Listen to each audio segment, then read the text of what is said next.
Bonjour à tous, très ravi de vous retrouver pour cette édition de la mi-journée. Tout de suite, les titres. Le chef de l'État Macky Sall, honoré par le CAMES, un diplôme de reconnaissance a été remis au président de la République pour saluer son soutien indéfectible à l'enseignement supérieur, la recherche et l'innovation. Et c'était lors d'une audience avec une délégation du CAMES. 144e édition de l'appel de Seydina Limamoulaye Al-Mahdi. C'est la grande ferveur religieuse ce matin avec le Yor-Yor Djamalay.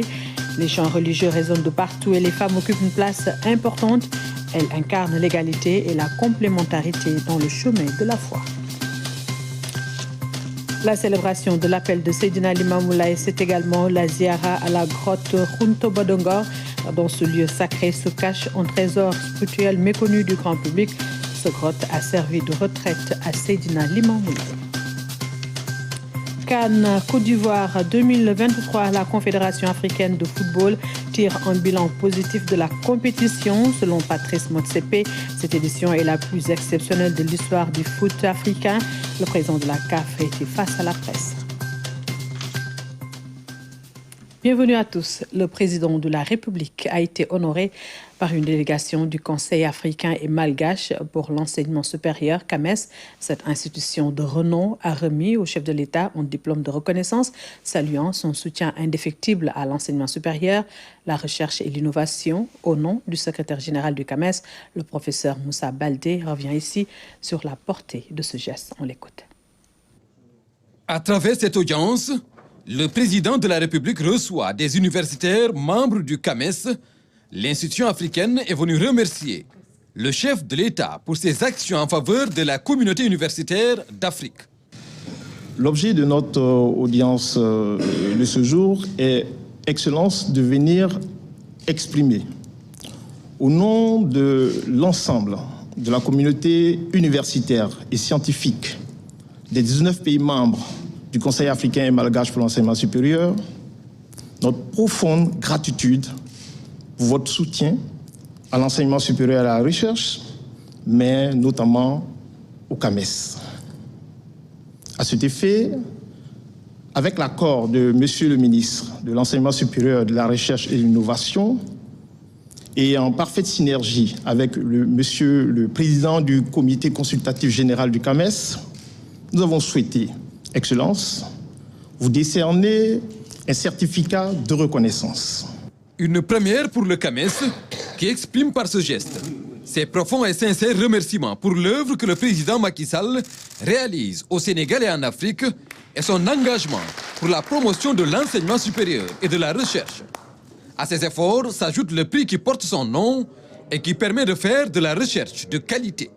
Ce certificat représentera notre infinie gratitude à votre endroit, mais c'est aussi pour nous une manière d'exprimer notre espoir, Excellence, pour continuer à bénéficier de votre leadership éclairé et de votre soutien pour faire du CAMES le CAMES que nous voulons, à savoir l'institution de référence en matière d'enseignement supérieur et de recherche au niveau international, mais surtout, comme vous le prônez à chaque fois, un véritable outil au service du développement et de l'intégration académique africaine.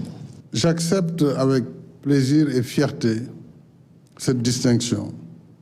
Elle me va droit au cœur, d'autant plus qu'il s'agit ici de faire l'éloge du savoir qui, en tout temps, forge l'esprit et l'expertise indispensables à la réalisation du développement économique et social des peuples.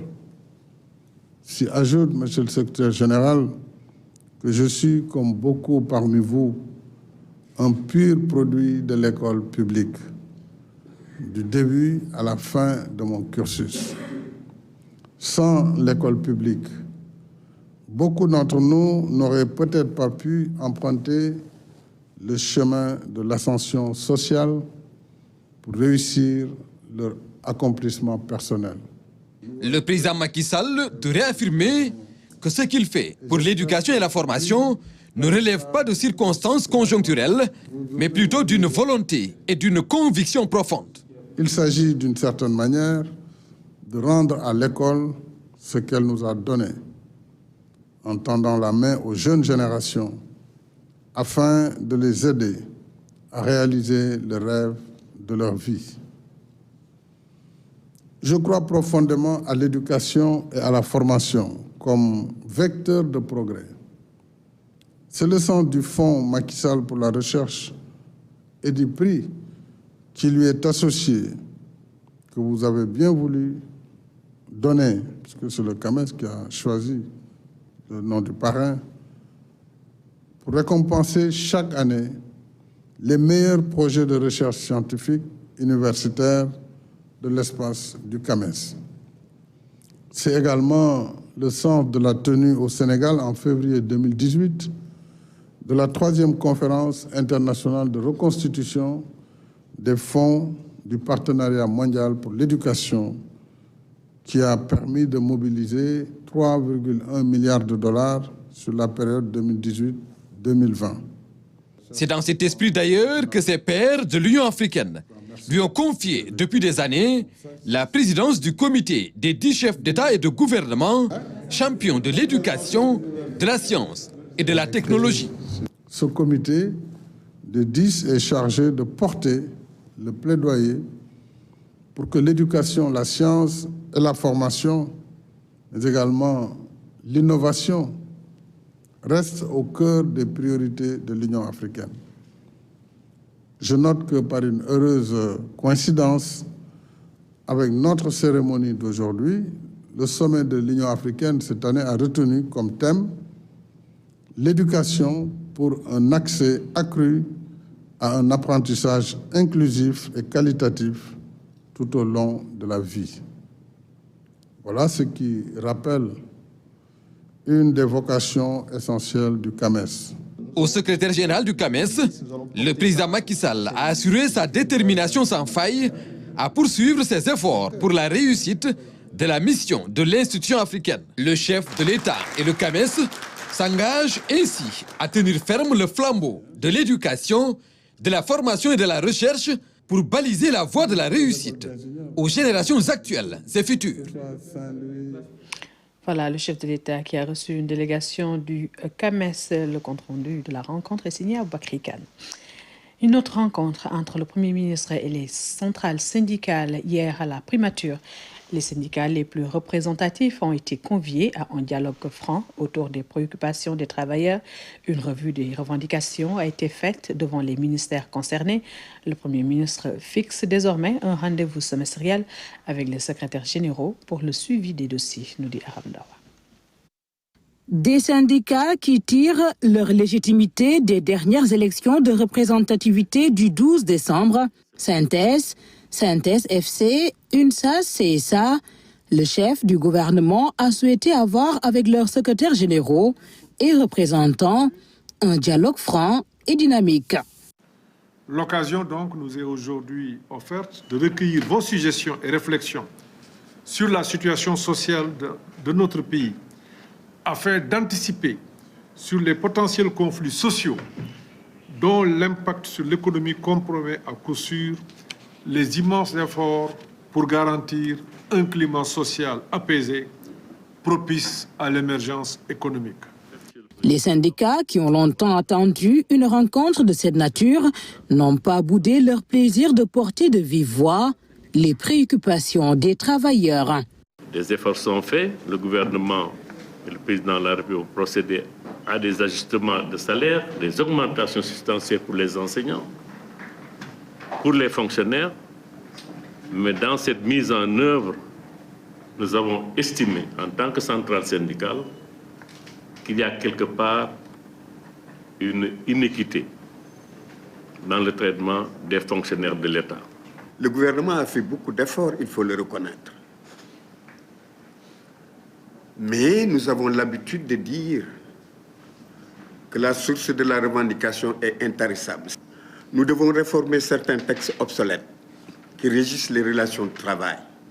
La convention collective des industries alimentaires, des mines, date de 1958, avant les indépendances.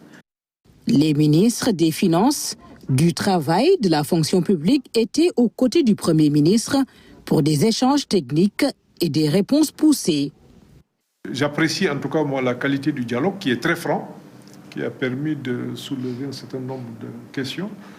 Le gouvernement aussi n'a pas usé de faux fuyants. Prochainement, je discuterai avec le secteur privé. Maintenant, je suis en train de voir les modalités qui puissent permettre d'avoir un dialogue aussi efficace qu'avec vous, qu'avec le secteur privé. Donc la première recommandation que je voulais faire, c'est que chaque semestre, je rencontrerai, le Premier ministre rencontrera les centrales syndicales pour échanger sur les préoccupations majeures. Je vais assurer un suivi rapproché pour permettre les dossiers sur lesquels, effectivement, il y a eu des accords, les dossiers sur lesquels c'est des arrêtés à signer, des décrets à signer, que l'on puisse user de notre influence pour pouvoir les traiter. Le ministre du Travail est chargé de remettre un rapport général sur le niveau de mise en œuvre des engagements de l'État, rapport à soumettre au Premier ministre avant la fin du mois. Les finances feront également le point. J'ai vu aussi que dans nos discussions, on ne s'entend pas bien sur les concepts. Tout le monde reconnaît les efforts du gouvernement et le gouvernement aussi a le sentiment, plus on fait des efforts, plus peut-être il y a une incompréhension entre les différents acteurs et nous. Je pense qu'il est bon que le ministre des Finances qu'il procède à une analyse détaillée, vraiment détaillée. Les discussions entre le Premier ministre et les syndicats ont touché plusieurs secteurs, de la santé à l'éducation en passant par les collectivités territoriales, l'ISRA, la CBAO, la Poste, la Croix-Rouge ou encore l'ENSA de Thiès n'ont pas été en reste. Le gouvernement, dans la dynamique d'apporter des solutions idoines à ces entreprises aussi affectées. Plus de 500 jeunes des départements de Pikine et Guédiawaye ont reçu hier leur contrat de travail des mains du ministre de la Jeunesse, de l'Entrepreneuriat et de l'Emploi dans le cadre du programme Xëyu Ndaw yi, renouvelé à la fin de l'année 2023 pour une durée de 3 ans. Pape Malick Ndour matérialise ainsi une directive du chef de l'État Macky Sall, compte rendu Bara Ndiaye et Lamine Touré. Les jeunes des départements de Pikine et de Guédiawaye réunis dans cette salle vont intégrer le programme d'urgence pour l'emploi et l'insertion des jeunes Xëyu Ndaw yi. Il a été renouvelé à la fin de l'année 2023. À l'occasion de cette rencontre, le ministre de la Jeunesse, de l'Entrepreneuriat et de l'Emploi vient ainsi matérialiser une directive du chef de l'État. Le programme Xëyu Ndaw yi, dans le cadre du recrutement spécial, prévoit de recruter 65 000 emplois. Au 31 décembre 2023, le président de la République nous avait instruit de renouveler tous les contrats, mais aussi de travailler à élargir les cibles. C'est pourquoi nous avons pensé que les collectivités territoriales qui ont un besoin criard en termes de personnel avaient besoin d'être accompagnées et d'être aidées. Et c'est ça qui nous a effectivement permis aujourd'hui de faire signer plus de 500 jeunes des contrats. Le programme Xëyu Ndaw yi connaît dans le renouvellement de sa deuxième phase une nouvelle orientation pour assurer la pérennité de l'emploi sur une période bien définie. Il y a une innovation qui a été apportée par le président de la République dans le cadre du programme Xëyu Ndaw yi. C'est la durée des contrats. Aujourd'hui, on n'est plus à l'ère des contrats annuels, mais le président de la République a demandé à ce qu'on signe des contrats d'une durée de 3 années. Donc ces 500 jeunes ont signé effectivement des contrats qui devraient finir le 31 décembre 2026, ce qui est une opportunité pour eux. L'élargissement vers de nouvelles cibles profitera cette fois aux collectivités locales. Nous le savons tous au Sénégal, les collectivités territoriales ont en général des difficultés du point de vue des ressources humaines, de qualité, qui des fois posent problème dans l'exécution correcte même de nos missions. Si nous avons aujourd'hui l'opportunité et cette occasion qui nous est offerte de pouvoir bénéficier de compétences qui vont venir nous renforcer, sans que cela ne sorte de nos budgets, nous ne pouvons qu'applaudir de deux mains, remercier son Excellence Monsieur le Président de la République. Ces jeunes ont accueilli dans la joie la bonne nouvelle de cette directive qui les redonne espoir. Une fois le document signé, ils vont être déployés à leurs postes respectifs dès ce lundi. Je vous le disais dans les titres, célébration de la 144e édition de l'appel de Seydina Limamou Laye Al-Mahdi. L'événement démarre ce samedi avec le Yor-Yoru Djamalay. L'innovation cette année, c'est la mise en place d'un dispositif exceptionnel pour une couverture digitale sans précédent. Des équipes engagées se mobilisent pour assurer la diffusion en direct sur les réseaux sociaux, permettant ainsi aux fidèles de participer virtuellement aux célébrations de Seydina Limamou Laye Ndeye Coumba Ndiaye. La communication, un aspect très important de l'appel des Layènes. Pour cette édition, elle a été bien prise en compte une fois de plus pour une couverture efficace et efficiente de l'événement. Les 2 jours, la communication va être préparée ici autour des messages, comment rendre les messages et l'environnement ici, un environnement de communication, c'est-à-dire tout ce qui est marketing événementiel et tout ça.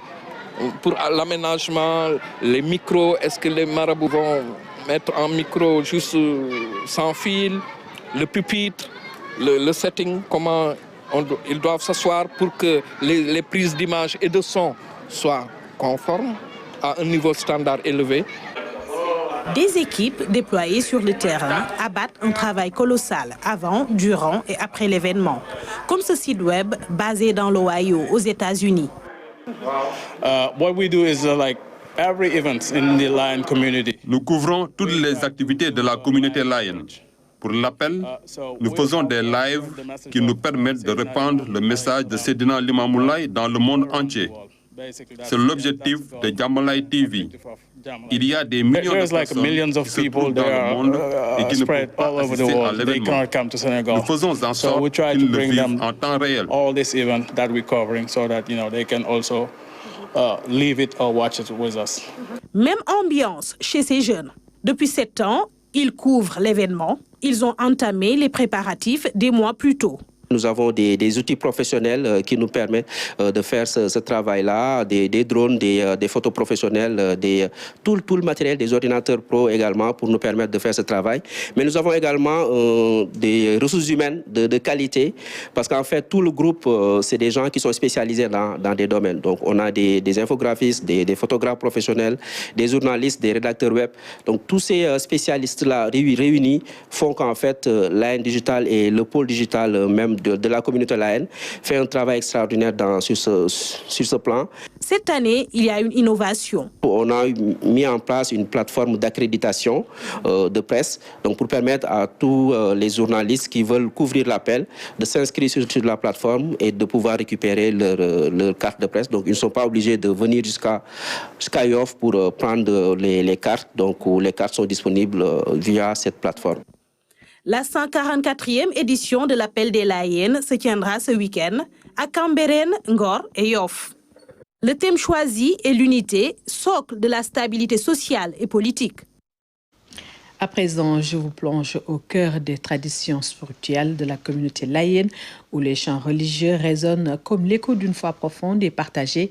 Dans cet univers de dévotion, les femmes se distinguent, illustrant l'enseignement de Seydina Limamou Laye Al Mahdi. Debout, elles incarnent l'égalité et la complémentarité dans le chemin de la foi. C'est un reportage signé Philomène Constance Boye. Elle est l'une des confréries musulmanes qui imposent discipline et assistance fraternelle. La Laïnia est également caractérisée par l'appellation de ses membres du nom de Laye pour ne pas recourir à leur patronyme. L'ablution qui remonte jusqu'aux genoux, entre autres particularités, mais plus spécifiquement pour la place entière donnée à la femme. Donc la femme dans la confrérie Layène est une personne clé, une personne qui est appelée à gérer la famille, à gérer les affaires de la communauté, parce que tout passe par la femme au niveau de la communauté. Seydina Limamou n'a fait que replacer la femme à la place où l'islam, dans sa globalité, l'a placée. Et il faut comprendre que toutes les fonctions que le bon Dieu a accordées à une femme, sauf d'être messager de Dieu, la femme l'a occupée selon le Coran, qui est le livre fondamental de l'islam. Parce que dans une famille laïenne, la première chose qu'on remarque, c'est qu'ils ont le cœur ouvert. Quand tu arrives, Laï Moumoudou, Laï Mokhtar, Laï Salut, parce que le prophète a dit, vous ne pourrez accéder au paradis que lorsque vous serez des personnes intègres, des personnes qui s'aiment. Mais vous ne pouvez pas vous aimer tant que vous ne vous saluez pas. Et lorsqu'il est venu, il nous a dit, faites de ce salut-là votre credo. Le chant religieux occupe une place centrale dans la culture laïenne. Durant le traditionnel appel, les femmes sont au devant de la scène. Elles participent aux veillées religieuses au même titre que les hommes. Parce que la femme, avant, on disait que sa voix n'était pas habilitée à aller en haut. La femme devait parler doucement. La femme ne devait pas prononcer le nom de Dieu. Seydina Limamou est venu et nous a exhorté, nous, les femmes, à élever notre voix, non pas pour dire des médisances, non pas pour dire des choses mauvaises, mais pour prononcer le nom de Dieu. Prononcer le nom de Dieu doit être la seule donne que la femme doit exhorter en haut. C'est les traditions et les cultures qui diffèrent selon les races, selon les ethnies, qui avaient relégué la femme à la seconde place ou à l'arrière-place. Seydina Limamou alayhi salatu wassalam, dans ses sermons qu'il a laissés pour la postérité, il a cité une phrase importante qui redonne à la femme sa place. C'est-à-dire, il a dit, sachez que en matière de relations, les personnes âgées, comme les jeunes, les hommes, comme les femmes, sont au même pied d'égalité. Ils doivent tous rechercher la bénédiction divine de Subhanahu wa Ta'ala, qui est Allah. C'est pourquoi, pendant les cérémonies laïennes, vous voyez, quand on psalmodie le nom sacré du bon Dieu, les femmes, d'ailleurs, occupent la première place. Des fois, quand on voit les chorégraphies, on a tendance à croire qu'on a des séries de formations, des séances de répétition, alors que ça ne se passe pas comme ça. Tout est spontané. Il y a les chorégraphies qu'ils font, et ceux qui ne le connaissent pas l'apprennent séance tenante. Tout est harmonie. Pour te dire, la confrérie laïenne est une confrérie de cœur. L'autonomisation de la femme dans la communauté laïenne est une réalité qui date de l'époque de Seydi Limamou Laye. À cette période, jusqu'aujourd'hui, elle est bien structurée. Allons à la découverte de la grotte de Khuntouba, située sur la corniche des Almadies. Dans ce site se cache un trésor spirituel méconnu du grand public, lieu de pèlerinage intime et chargé d'histoire. Cette grotte a servi de retraite au vénéré Seydina Limamou Laye Al-Mahdi. Reportage Mansour Dia et Marie Biramba. Sable tamisé, entouré par un petit mur de couleur immaculée et de part et d'autre des arbres fouettés par la brise maritime. Le calme des lieux incite à la méditation et à la prière. Nous sommes au Djoulikay de Mam Ibrahim. Là où nous sommes, qui est communément appelé Djoulikay Mam Ibrahim, récemment appelé par les fidèles Khuntama, en appellation Lébou, qui veut dire une sorte de puits ou grotte où l'on descend. C'est pour cela qu'on dit Khunt. L'accès, on y descend comme on descend dans un puits. Serviteur de la communauté laïenne, en ces lieux depuis 2010, le fils du 4e calife des Laïennes revient sur l'histoire de ce lieu mythique où plusieurs saints hommes ont eu à séjourner.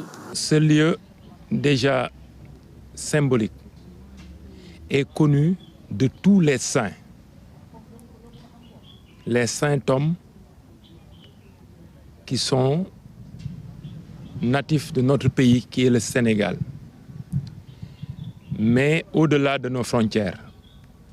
Pour citer d'autres éminences de sainteté qui ont eu à visiter ce lieu, je nommerai tout simplement Cheikh Omar Al-Foutiyou Tall, qui a eu à séjourner ici. Il y en a qui sont venus des pays limitrophes. Ils se sont, comme je peux dire, donné rendez-vous dans ce lieu. Et ils l'ont visité à l'époque. Le séjour de Limamou Laye Al-Mahdi dans cet endroit est révélé dans un livre, œuvre d'un disciple. Dans ce livre qu'on appelle Bouchra al-Mouhibine, écrit par Cheikh Mokhtar Lo, il nous raconte que l'imam nous a dit, lui a dit et nous a dit que c'est moi le soleil des soleils. Dieu qui m'y a mis m'a élevé avec les lumières et les âmes. Il m'a amené dans cette grotte qu'on appelle la grotte du Mahdi, je suis resté en tant que lumière pendant plus de 1000 ans. Chaque nuit, je sortais de cette grotte et je parcourais le monde et quelques endroits du monde. Face à l'océan Atlantique, le conservateur nous renseigne sur la géographie du site. La roche s'est fendue. Vous allez là-bas, vous allez vous retrouver avec une roche fendue comme un trait. Vous avancez un peu, il fait une demi-cercle. Et chaque fente en dessous est une grotte. Et là où l'esplanade de descente pour la plage, vous voyez, ça fait, si on le regroupe, ça donne des lettres éparpillées. Si on les regroupe, on retrouve un nom sublime. Et la grotte nous interpelle aussi. Là où on descend, il nous donne un cercle. Cette grotte est réputée pour les prières qu'on y formule. Plusieurs de mes prières ont été exaucées. Je suis descendu dans la grotte pour y prier maintes fois, car la lumière prophétique se trouve en ces lieux. Je ne suis jamais venu ici prier sans que cela ne se concrétise. En matière de santé, pour les besoins du quotidien, toutes sortes de vœux. Khuntouma, ou la grotte, peut être considérée comme lieu de convergence de l'humanité. Elle reçoit des Sénégalais de toutes confessions et d'autres nationalités, attirés par la singularité d'un tel endroit. D'autres aspects de la célébration de la 144e édition de l'appel des Layènes à suivre dans nos prochaines éditions. Et pour démarrer la page sport, direction Abidjan pour retrouver notre reporter El Hachi Tierno Tramé. Bonjour Tierno. Bonjour Aminata, bienvenue à Abidjan. Merci Tierno. On peut dire que la CAN Côte d'Ivoire 2023 tire à sa fin. Le match de la 3e place se tient ce samedi et c'est entre l'Afrique du Sud et la RD Congo. On peut dire que c'est un match qui n'a pas beaucoup d'enjeux. Effectivement, c'est ce qu'on appelle la petite finale ou le match des perdants.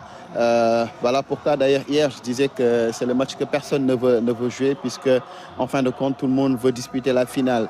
Et ça a été même très bien résumé par l'entraîneur de l'Afrique du Sud, Hugo Bross, qui disait que terminer 3e ou 4e, en fin de compte, ça n'a aucune importance ou c'est du pareil au même.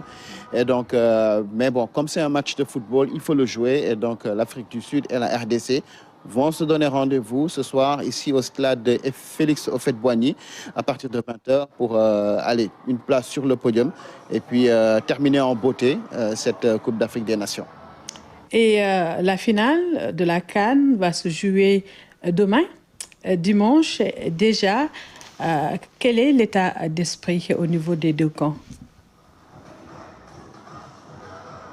Alors, effectivement, d'ailleurs, les deux équipes ont été face à la presse ce matin. C'est le Nigeria qui a ouvert le bal face aux journalistes à 11h ici au Palais de la Culture. Et l'état d'esprit est très bon du côté nigérian. On a même l'impression qu'ils sont très confiants, qu'ils sont sûrs de leur force face à une équipe ivoirienne qu'ils avaient déjà battue en match de groupe. Mais du côté ivoirien, cette dynamique positive-là, on la garde. On s'accroche à tout ce qui est bonne statistique, tout ce qui est petite histoire, anecdote, pour se donner plus de confiance et essayer d'aller décrocher ce titre ici à domicile. Ce matin, on a senti du côté des deux équipes beaucoup de confiance. Du côté de la Côte d'Ivoire, j'ai parlé du Nigeria, mais du côté de la Côte d'Ivoire aussi, Sébastien Haller, qui était en conférence de presse, a dit que tous les événements qui se sont passés vont avoir un impact positif, aussi bien sur le plan personnel pour lui, puisqu'on le rappelle, il est sorti de longs mois douloureux avec un cancer à guérir, à battre, à lutter contre. Et un combat qu'il a gagné effectivement contre le cancer. Il a débuté la préparation en étant blessé. Finalement, c'est lui qui marque le but qui permet donc à la Côte d'Ivoire de se retrouver en finale. Donc, sur le plan individuel, tout ça va aider. Sur le plan collectif aussi, tout ce qu'ils ont vécu, le groupe est plus solidaire, l'entraîneur est plus sûr de lui. la Côte d'Ivoire qui va retrouver certains joueurs qui étaient suspendus, comme Serge Aurier ou encore Omar Diakité. Donc tout ça fait que du côté ivoirien également, on est extrêmement confiant. En plus du fait que ce match se joue à domicile dans le stade d'Ebimpe qui est en train de devenir un chaudron. Ebimpe qui a été le théâtre de la honte, du match de la honte contre la Guinée équatoriale, mais qui est devenu aussi un chaudron après ce qu'on a vu lors du match contre la République démocratique du Congo. Donc la petite finale va se jouer au stade Félix Houphouët-Boigny, ici même c'est à 200, peut-être 2-3 km du lieu où nous nous trouvons. Et puis la grande finale au stade Alassane Dramane Ouattara à Ebimpe. On sait que la Côte d'Ivoire a fait un parcours assez exceptionnel. Et du côté des supporters, on imagine qu'ils vont encore se mobiliser pour pousser l'équipe à la victoire finale. Oui, tout à fait, puisque déjà les billets commencent à manquer. Nous croisons beaucoup de gens qui nous demandent, vous savez, dès qu'ils voient l'accréditation, ils pensent que vous faites partie de l'organisation et donc nous demandent où trouver des billets. Mais on sait qu'il y a déjà pénurie de billets, autant dire que je ne pense même pas qu'il y ait des billets vendus le jour ou même ce samedi, parce que les points de vente sont vides. Ça veut dire que c'est un match qui risque de se jouer à guichet fermé, mais la mobilisation, elle est totale du côté ivoirien. Mais attention quand même, le Nigeria est une grande équipe qui a l'habitude des grands rendez-vous et qui sait faire mal au pays organisateur. Donc on y croit, c'est vrai, mais on reste quand même prudent puisqu'on le rappelle, l'équipe du Nigeria est très très forte avec le meilleur joueur africain du moment, Victor Osimhen. Mais surtout, c'est l'équipe qui a été la première à faire tomber la Côte d'Ivoire dans cette compétition. Merci à la Chichère Notre-Amé pour toutes ces informations. Nous allons certainement vous retrouver dans la grande édition de 20h après la petite finale qui va se jouer ce soir à 20h précise.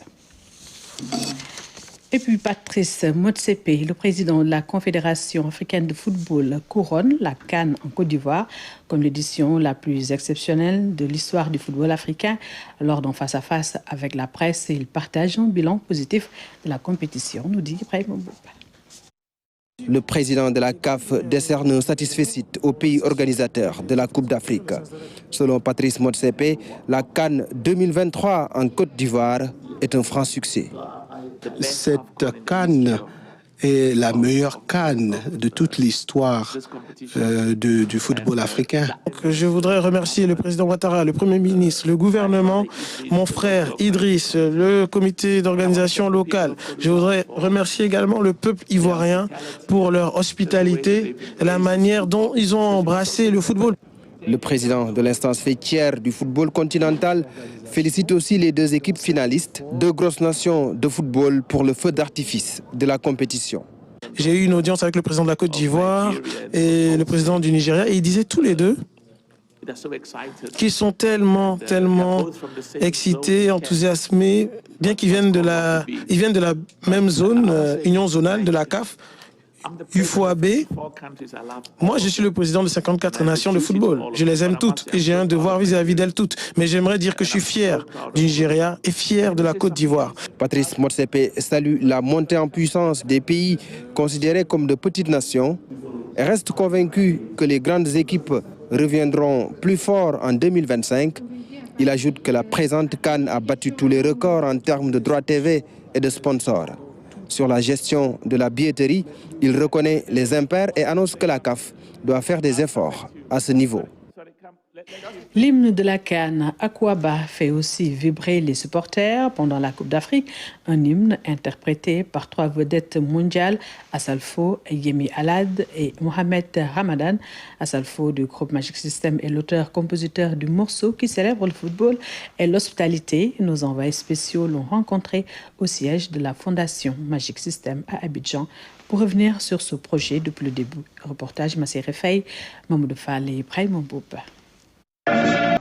Voilà, l'hymne de la CAN interprété par Assalfo, Yemi Alade et Mohamed Ramadan. Les portes de la grande finale se sont reformées devant l'Afrique du Sud et la RD Congo. Ils se contenteront de la petite finale. Le match pour la 3e place se joue ce samedi. Et généralement, la petite finale n'est pas un grand match. C'est l'occasion de faire tourner les effectifs et de faire jouer les coiffeurs, ces remplaçants qui ciraient le banc. Le bronze à défaut du métal des dieux. C'est une chronique, Signor Mario. Jouer la 3e place pour une breloque en bronze n'est pas toujours réjouissant ni très motivant. Parce que c'est la petite finale, alors qu'on a été si près de la grande, la seule, la vraie. Parce qu'on a laissé filer l'or et l'argent, deux métaux plus précieux que l'alliage, qu'est le vulgaire bronze fait de cuivre et d'étain, assimilé à la robinetterie.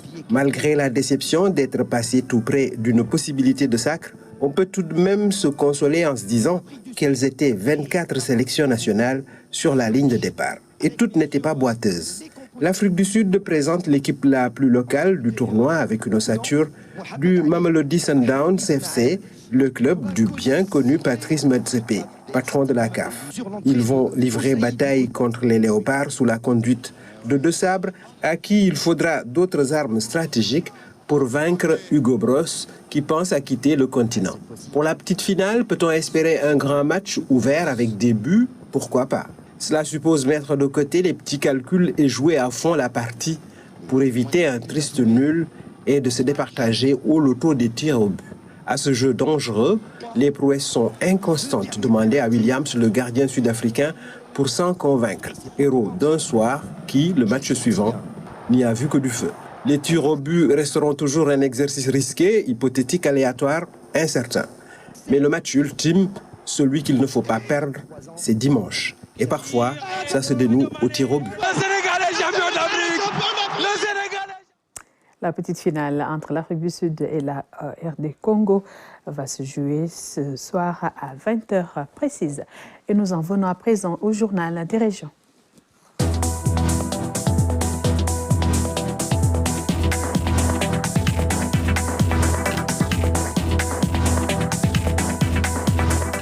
Et pour démarrer cette deuxième partie, direction la capitale du rail, la commune de Thiès-Est se dote d'un poste de santé flambant neuf au cœur du quartier de Faou. Grâce à un investissement de 118 millions de francs CFA, les habitants peuvent désormais bénéficier d'installations médicales de pointe, nous dit Fatimata Banelba.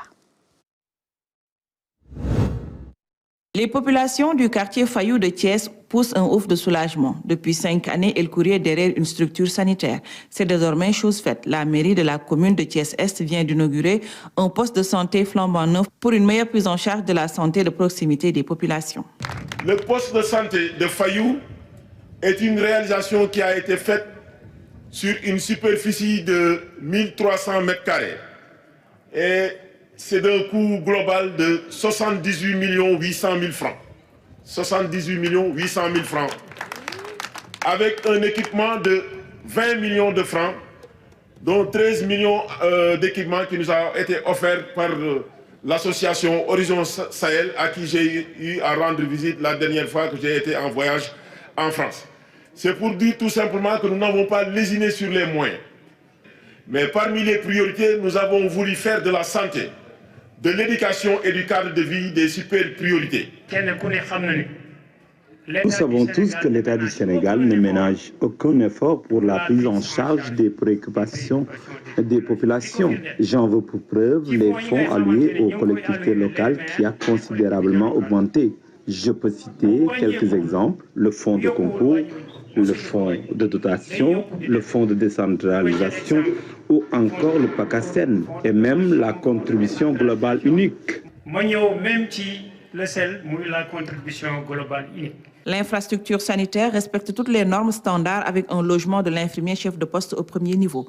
Aux populations bénéficiaires, il est demandé de veiller au bon entretien de ce joyau. Maintenant que nous disposons de notre poste de santé, qui sera bien équipé, et avec des soignants de qualité et en nombre suffisant, que nous reste-t-il à faire? Quel est notre devoir maintenant, nous, population de Fayou? Nous devons rendre la tâche facile au personnel. Comment? en participant à la bonne marche du poste. La municipalité de Thiès-Est n'a pas lésiné sur les moyens pour faire de la santé une de ses priorités majeures. Après ce poste de santé, elle compte s'attaquer aux autres priorités que sont la construction de routes bitumées. Et à cela, le maire Ousmane Diagne affirme être en pourparlers avec le Promoville. Et nous quittons la capitale du rail pour le Ndoukoumane, où le ministre de la Culture et du Patrimoine historique est en visite dans la région de Kaffrine. Il a procédé à l'installation officielle de la Fédération régionale des acteurs culturels. Cette initiative vise à structurer et professionnaliser le secteur culturel. En parallèle, un geste symbolique fort a été posé avec la donation d'œuvres d'art à la sphère ministérielle de Kaffrine. Dans le Ndoukoumane, nous retrouvons Claire Diop. Installation de la Fédération régionale des acteurs culturels de Kaffrine par le ministre de la Culture et du Patrimoine. L'occasion est saisie pour magnifier le travail de titan abattu par ces artistes. Ces derniers veulent valoriser le patrimoine culturel et historique du Ndoukoumane. À Kaffrine, le génie créateur, parfois méconnu par beaucoup de personnes, s'y développe et s'y exprime sous plusieurs facettes, sous plusieurs angles. C'est pourquoi à l'époque je vais demander de créer un cadre d'expression des arts visuels. Nous mesurons la portée de votre action et les Kaffrinois également vont démontrer par leur talent, leur détermination accompagnée. Mais aussi montrer aux autres que l'art nourrit son homme. Le ministre d'annoncer également des projets structurants pour mieux accompagner les acteurs culturels, notamment ceux qui s'activent dans l'audiovisuel. La direction de la cinématographie, en relation avec le directeur du centre culturel, va procéder à une formation en matière de création cinématographique audiovisuelle avec des cabinets pour les acteurs culturels de la région et organiser également des montages de projets éligibles au fonds de développement de la cinématographie et de l'audiovisuel. Ce sont des financements parfois qui vont de 10 millions à 100 millions en matière de cinéma. Kaffrine doit avoir quand même sa série télévisée. Les acteurs doivent pouvoir produire sa série télévisée. Le gouverneur qui est également très culturel m'a déjà saisi à l'effet de relancer, de créer l'orchestre régional de Kaffrine. À Kaffrine, le professeur Aliousso a visité le sphère administrative régionale. Le ministre a remis plusieurs œuvres d'art. On veut, à l'image du conseil ministre, que la salle de réunion d'ici également soit dotée de ces tapisseries-là. Le ministère va l'acquérir, soit à 5 millions, soit à 10 millions, pour vous en offrir, en plus d'autres tableaux de qualité, dont les coûts varieront de 500 000 à 2 millions seront également donnés ici avec les certificats d'authentification et les coûts. Je pense que cela me paraît extrêmement important d'accompagner l'histoire de ces tableaux-là. C'est l'occasion pour moi aussi de lancer officiellement, le ministère de prendre des dispositions, une compétition régionale de production dans les arts visuels autour de l'histoire du Belem Ndoukoumane et du Ndoukoumane. Tout artiste a sorti un tableau qui nous retrace l'histoire, les particularités, les aspects du Ndoukoumane et du Belem Ndoukoumane, et bien entendu, ils seront primés et l'ensemble des tableaux également seront acquis pour renforcer la décoration. L'invite est lancé aux artistes kaffrinois à participer à la valorisation de la culture. Une subvention de 5 millions de francs CFA est à disposition. Objectif aider la fédération pour la concrétisation de ce projet. À cela s'ajoutent des financements et des sessions de renforcement de capacité dans le but de mieux professionnaliser le secteur. Cette année, les ressources allouées sont revues à la hausse pour doter les centres culturels de matériel, son, lumière et spectacle pour un bon déroulement des activités. Et voilà, c'était tout pour cette édition de la mi-journée. Merci à vous de l'avoir suivi. Je vous retrouve tout de suite après pour l'édition en Wolof. Bon après-midi à tous.